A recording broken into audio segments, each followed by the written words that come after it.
Now, I know that the loss to Notre Dame is going to be top of mind, but that shouldn't take away from the fact that Drew Allar is poised to have the best season of his career in 2025.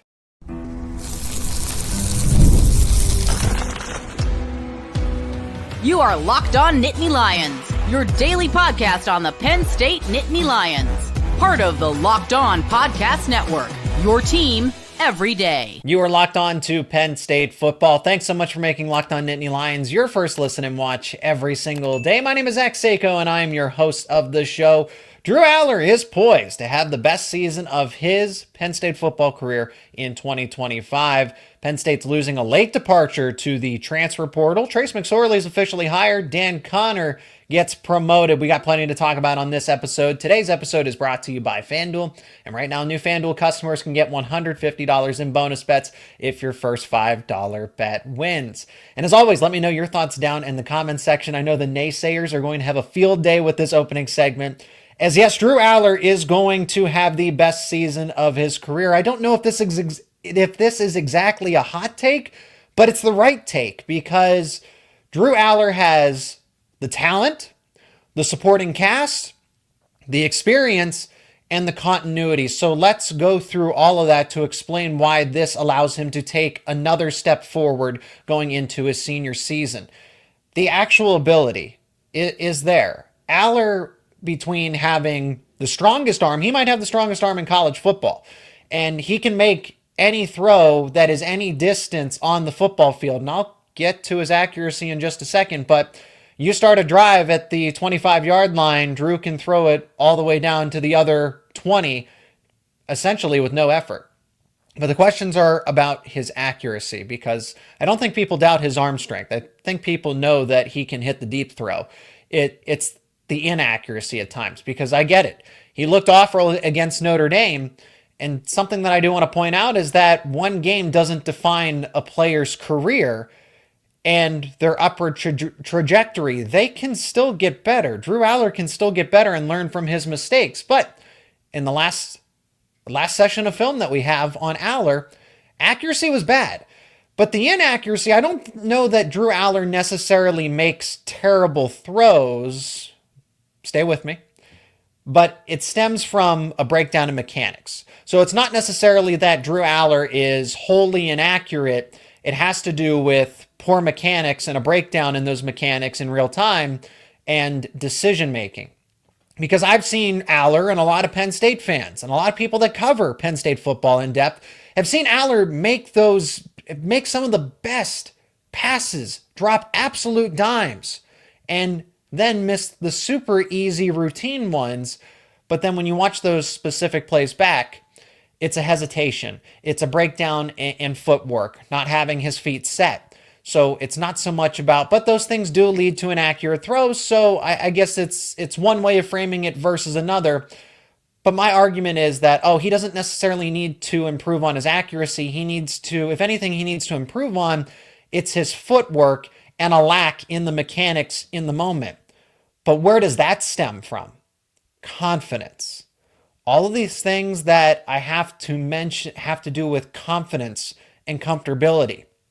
But now that I mentioned at the top of the show, the continuity, the supporting cast, a coaching staff that has now worked with him for the longest time, with James Franklin and Andy Kotelnicki coming back for a second consecutive season. That's the continuity. Sticking with your teammates for this long in college football. That bond, that brotherhood, that matters after 4 years.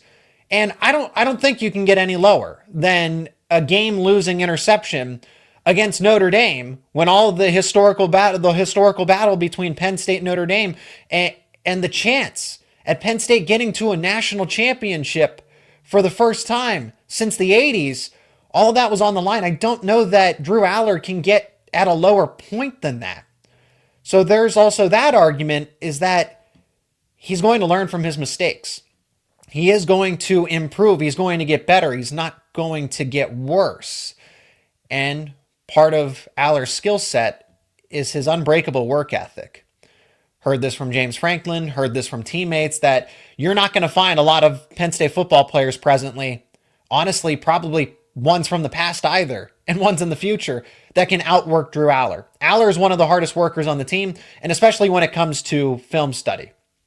That's also a skill, but that comes from being in those film sessions, getting up extra early to watch more tape, more film, reading defenses. I think what really sets Allar apart from other college football quarterbacks and makes him, yes, eventually a first-round draft pick, is his ability to read a defense. It's his knowledge of the game. It's understanding. So this is going to tie back to those inaccurate passes because it's the decision making. Allar sometimes will intentionally throw incomplete passes to live for another down rather than putting the football in harm's way, rather than throwing egregious interceptions into double coverage. Why not throw an inaccurate pass when you're under pressure? Or, hey, the defense made a good play and took away my main target. Why not just throw the football away, intentionally throw it to where nobody can get it, and just live to fight another down? So Allar's good at protecting the football because he understands defensively. Sometimes the defense just wins and it's better to protect the football than give the opposing offense a short field to work with. So the crowd that complains most about Allar's accuracy, or I guess lack thereof, just don't realize that Allar does intentionally throw incompletions from time to time just to continue a drive and don't make that awful turnover, the awful unnecessary turnover. Finally, if you still think that Drew Allar is a statue in the pocket, that he has no mobility, you didn't watch any of the 2024 season. And I think that misconception is put to rest for the most part, but for anybody that's not understanding, one of his better attributes is that subtle ability to run, but it's also the ability to move within the pocket. Allar was really good at extending plays a season ago, and I think that was something he's always had, whether it was with Mike Yurcich and now with Andy Kotelnicki, to where he's able to dance and move in the pocket, that where he can shift around, extend plays, avoid pass rushers. The offensive line got better as the season progressed, but at times they really broke down in pass protection. And why Drew Allar wasn't getting sacked left and right is because of Allar. Allar was able to fend them off. He's a heavier quarterback, so he's already difficult to bring down at 6'5", 235 pounds. But it's also that shiftiness. He's got a subtle shiftiness within the pocket. And then that ability, if you don't put a quarterback spy on him all the time, he can get 5 to 10 yards, 15 to 20 sometimes. Does he have afterburner speed? I get the James Franklin jokes about how he's Lamar Jackson. You can compare him to Lamar Jackson. That is a big running joke, but it's not incorrect to say that Allar can beat you with his legs if you're not careful. So now you combine all of that together. The abilities that I laid out here that Allar does in fact possess, despite playing one bad game against Notre Dame. He had a really good season in 2024 overall. He saved them against USC. He kept them in specific games or just never made the detrimental mistakes outside of Notre Dame. Even against Ohio State, Penn State didn't win that game, but he kept them in it. Against Oregon in the Big Ten Championship, watch the game back. That defense, Penn State's defense gave up 45 points. Who do you think was responsible for rallying the offense and making sure that was a one-score game when that really could have got out of hand against Oregon? So now the abilities stacked together. He is a former 5-star quarterback. He has the experience. He's going into his 4th year of college football with the same program, 3rd consecutive year starting at Penn State. And then the continuity with Andy Kotelnicki, Danny O'Brien as his quarterback's coach. Oh, you add Trace McSorley into the fold now as an assistant. We're going to talk about that in the final segment, so stay with me there. But then working together with Andy Kotelnicki again, you get the creativity of Andy Kotelnicki for a second season where Andy Kotelnicki was able to tap into Drew Allar's potential and really start to unlock it this past season. Now you get to work with that for a second season in a row. Like I said, the coaching staff that understands him, that's worked with him now and know, hey, what does he respond to the best? And what are things that we either need to work on or something that we avoid so that we don't get him to fall into those bad habits, those bad patterns. Allar also has the supporting cast. You want to talk about boosting your confidence? Aside from having a coaching staff that believes in you, having the supporting cast around him that includes Nicholas Singleton, Katron Allen, and arguably the best offensive line in college football. That's right, at Penn State. I'm going to talk about the supporting cast a little more, and the player that just recently entered the transfer portal, shockingly, from Penn State. That's coming up next here on Locked On Nittany Lions.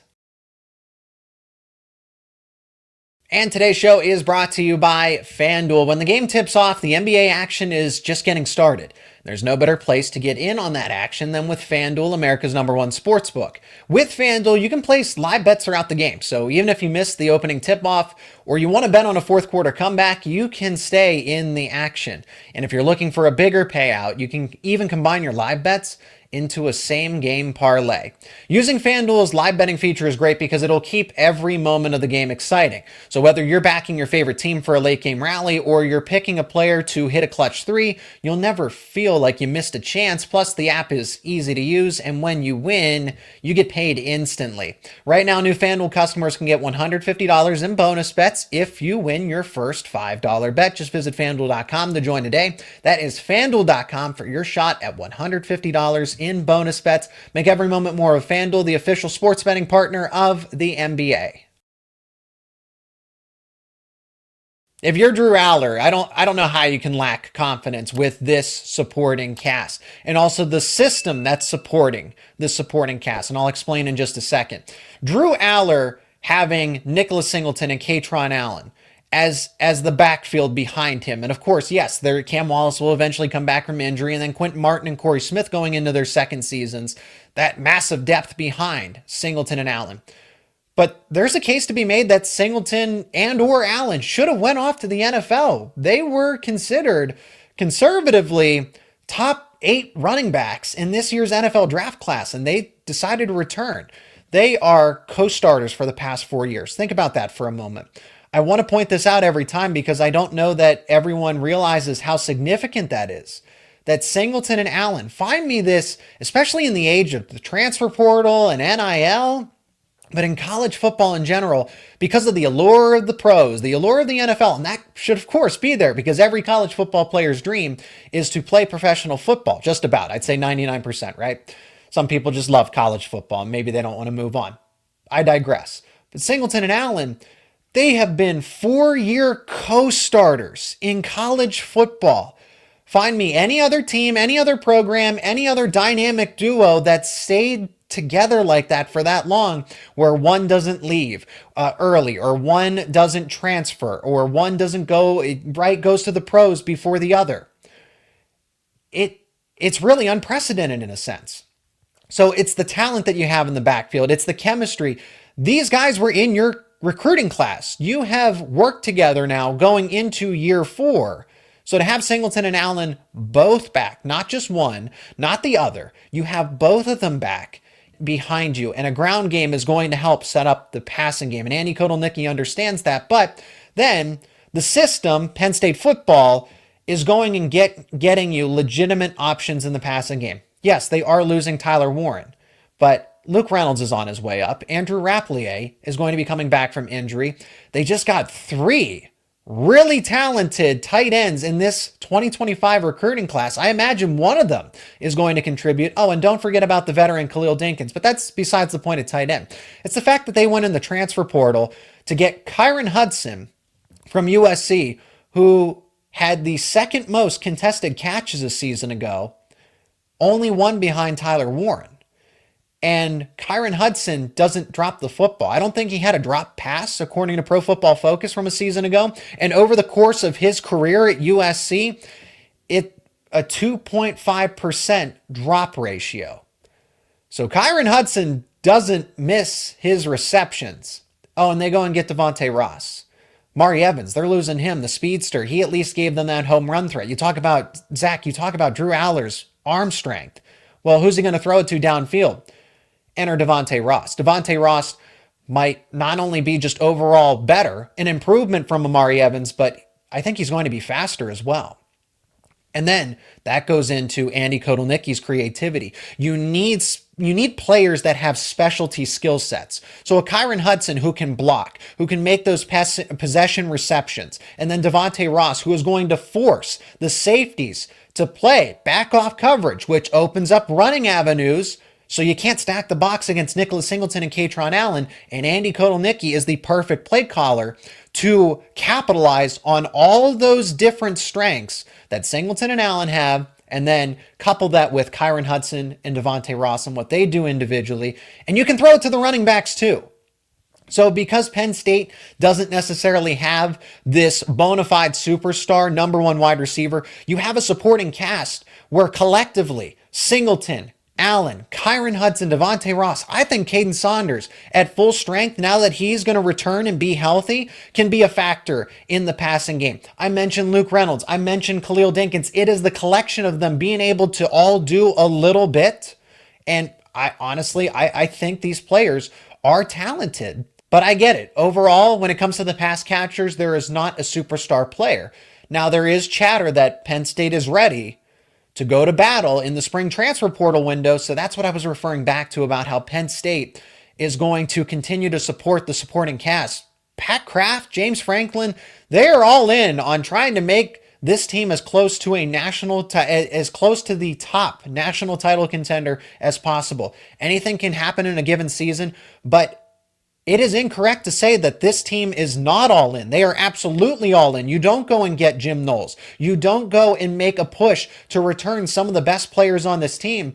And that's what Penn State is doing. So Allar's confidence just by the supporting cast alone should be through the roof. Oh, and then there's the offensive line that I didn't get to just yet. Penn State very well may have the best offensive line in the country. Yes, that is true. You could debate. Conservatively, I think they're at least top 5, top 3.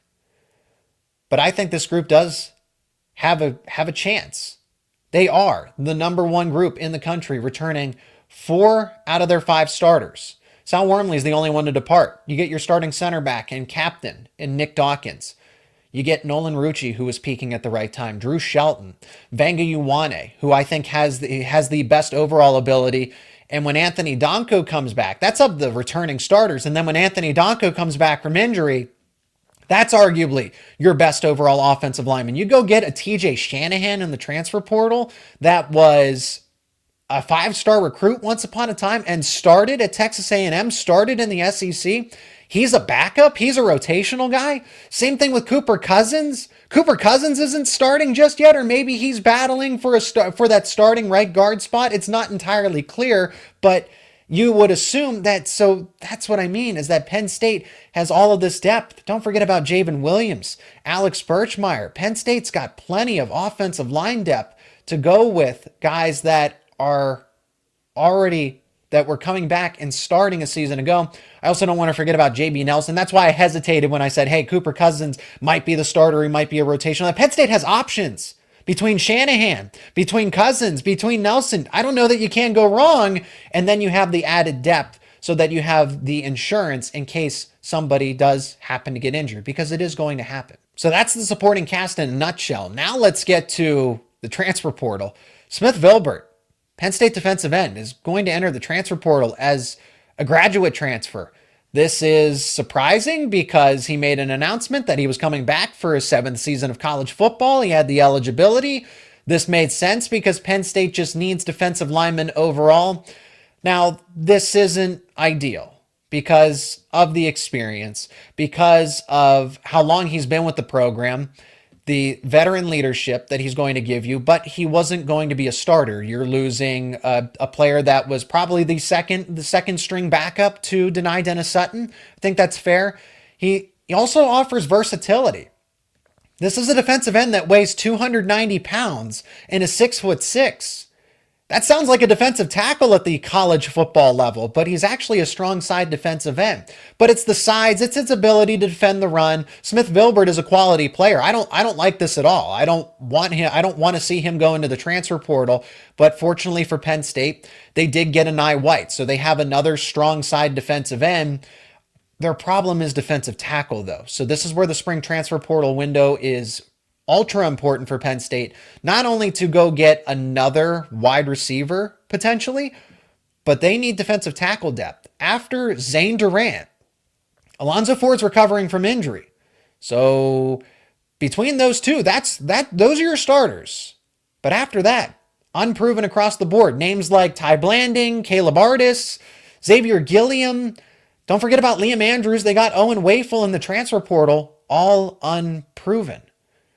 I don't doubt that those guys possess talent, but they haven't done anything to this point. The only certainty that you have is Zane Durant, and then you hope that Alonzo Ford returns to form from the injury, because Alonzo Ford was really good as that rotating co-starter, essentially. He was the backup, but he played so much that he could be considered a co-starter in a sense. Alonzo Ford gave you a lot of good snaps a season ago. You hope that he returns to that form and better, and then some, after that injury he sustained against Minnesota.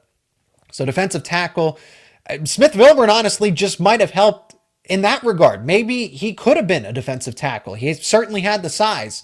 I can't say, but Penn State is pretty good on defensive end depth. Like I said, not ideal, because at the end of the day, he's a defensive lineman. He's a quality football player. He's been with the program for a very long time, and now he's not going to be since he's entered the transfer portal.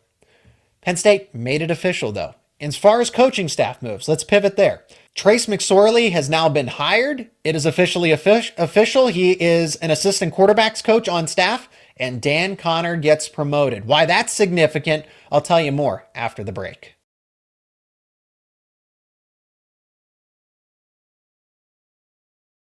He's a legend as a Penn State football player. He's now broken into the coaching ranks. Trace McSorley is back in Happy Valley, and this is an ideal scenario for him. This is an ideal scenario for Penn State. And when it was a rumor, or at least it was reported that Penn State was set to hire him, and Pat Kraft ultimately teased it at Thon. I mean, this is a home run hire, as it's already been dubbed. Trace McSorley with his signature home run celebration. But McSorley now gets back to Penn State, where he was successful, where he made a name for himself, and he gets to pass some of that on, some of that knowledge into a quarterback room. People are talking about how this is really impactful for Drew Allar, and it should be, but this is only going to be for one season. And Drew Allar and Trace McSorley have had, now I'm not trying to say that McSorley has coached him up along the way. So these two will get to work together routinely, but they have had conversations. So McSorley has passed on pointers and knowledge before. This is really impactful for Jackson Smolik, Ethan Grunkemeyer, because they get to work, and they're a little more closely, like in terms of player profile, related to Trace McSorley. Drew Allar is more of your pocket passer. He's 6'5", to close to 240 pounds, 235, right? 235, 240. Whereas McSorley, shorter, more mobile quarterback, kind of like a Grunkemeyer or a Smolik, who are around 6 foot, 200 pounds. So McSorley, just another mind in the room. I think above all else, I respect McSorley's stick-to-itiveness, where he could have given up on the NFL, but he was still able to carve out a path for himself through his career. When you're an undrafted free agent, people don't give you a lot of chances in the NFL. They're not looking to give you a chance, but McSorley made franchises for that portion of his career. He forced them to say, okay, we need somebody like you in the quarterback room for a period of time. So he was able to push through and break through when nobody was going out of their way to try to sign a Trace McSorley. And now he's going to be able to bring that knowledge, bring that preparation, that mindset to this quarterback room. And he's just a winner. He knows how to win. I don't think people also realize that Trace McSorley was really good at reading defenses. So I talk about that with Drew Allar. I think McSorley was one of the best when it came to preparation and studying the game at the college level. He was certainly always prepared. That was ultimately the difference between him and Tommy Stevens.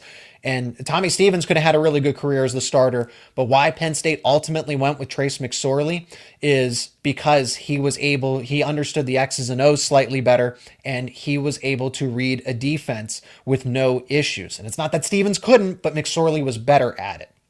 So he's going to be able to pass all of that onto this quarterback room in a low pressure role. He's an assistant. He hasn't been in coaching at all, and he's jumping right into the college ranks, because I'm going to talk about Dan Connor in just a moment.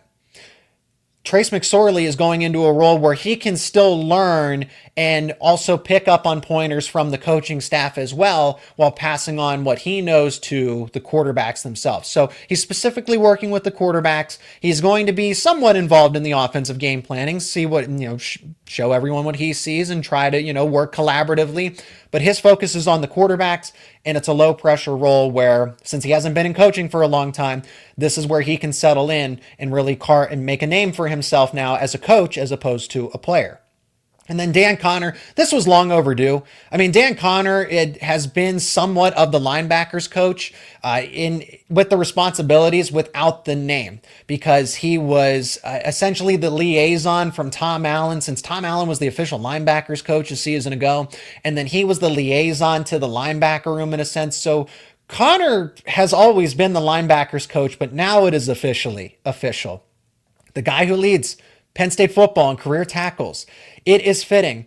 And to bring it all together, this is how coaching moves should be made in college football, but I'm most concerned with how Penn State does this. I like that James Franklin is trying to find ways to bring lettermen back and get them on the coaching staff, because that's how you do it. You want to find people that are loyal to Penn State, that are not going to be looking over their shoulder and saying, okay, is there another better opportunity out there? Is there another opportunity out there? No, they're going to want to stay in Happy Valley because they like Happy Valley. They like Penn State. They like State College. They want to be part of the Penn State Nittany Lions as long as Penn State, the football team, will have them.